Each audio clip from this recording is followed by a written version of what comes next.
মাদক ও সন্ত্রাস প্রথমে ব্যক্তি থেকে শুরু হয়, আর ব্যক্তি তার পরিবারকে ধ্বংস করার জন্য যথেষ্ট হয়ে যায়। যেমন ক্যান্সার শরীরের একটা অঙ্গে শুরু হয়, এরপরে পুরো শরীরটাকে অকেজো করে দেয়।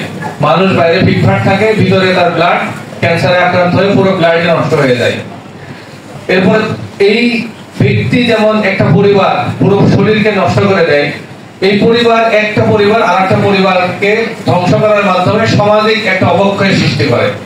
আর সামাজিক অবক্ষয়ের যখন সৃষ্টি হয় তখন রাষ্ট্র আস্তে আস্তে পৌঁছে দেয়। আপনাদের বক্তব্য সেটা আমি বললাম।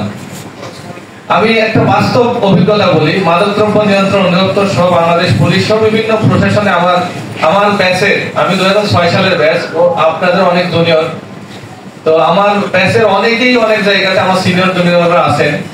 তো মাদকদ্রব্য নিয়ন্ত্রণ অধিদপ্তরের একজন উচ্চপদস্থ কর্মকর্তা, এটা খুলনা বিভাগের একজন, তিনি আমাকে গল্প বললেন যে ভাই, আমাদের এলাকায় আজকে যদি একটা পরিবারে একটা পুরুষকে ধরি, কালকে যে ধরে আনা লাগে তার বউকে, এরপরের দিন ধরে আনা লাগে তার বাপকে, তারপরের দিন তার মাকে, এরপরের দিন তার ছেলেকে।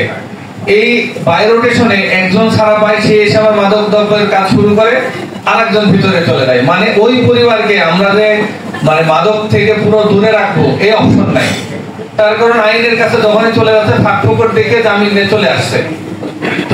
কোনোভাবেই মাদককে আমরা নিয়ন্ত্রণ করতে পারতেছি না। তাহলে মাদক নিয়ন্ত্রণ বা সন্ত্রাস নিয়ন্ত্রণ করতে হলে আমাদের কিছু করণীয় আছে। তার মধ্যে একজন বক্তা বলেছেন যে ইসলামী মূল্যবোধের আবশ্যকীয়তা যে কতটুকু, তিনি বলেছেন। আমাদের এখানে মোহতারাম পল্লবী থানা জামাতের আমির আছেন, উনিও বলছেন।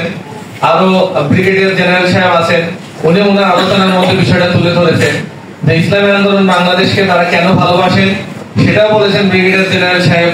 ইসলামী আন্দোলন বাংলাদেশের উনি বিভিন্ন প্রোগ্রামগুলো ইউটিউবের মাধ্যমে দেখে থাকেন এবং ওনারও মন চাই ইসলামী আন্দোলনের কার্যক্রমগুলোর সঙ্গে লেগে থাকার। তার ফলশ্রুতিতেই তিনি এখানে এসেছেন। তো ইসলামী মূল্যবোধ অবশ্যই এটা ব্যক্তি থেকে রাষ্ট্রীয় পর্যায়ের প্রত্যেকটা জায়গাতে আমাদের আসা প্রয়োজন।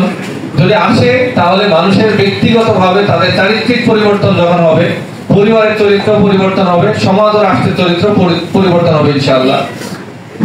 কিছু নির্দেশনা, দিক নির্দেশনা দিয়েছিলেন যে আমাদের এক সম্মানিত বক্তা বলেছেন, আলেম এবং শিক্ষক সমাজের সমন্বয়ে প্রশাসন সহ একটি সমন্বয় কমিটি করা যায় কিনা মাদক এবং সন্ত্রাস নিয়ে বলে, যেটা করার মাধ্যমে এবং এটার মনিটরিং প্রয়োজন বোধে প্রত্যেকটা দলের, রাজনৈতিক দলের ব্যক্তিবর্গ সহ এই কমিটিটা হবে।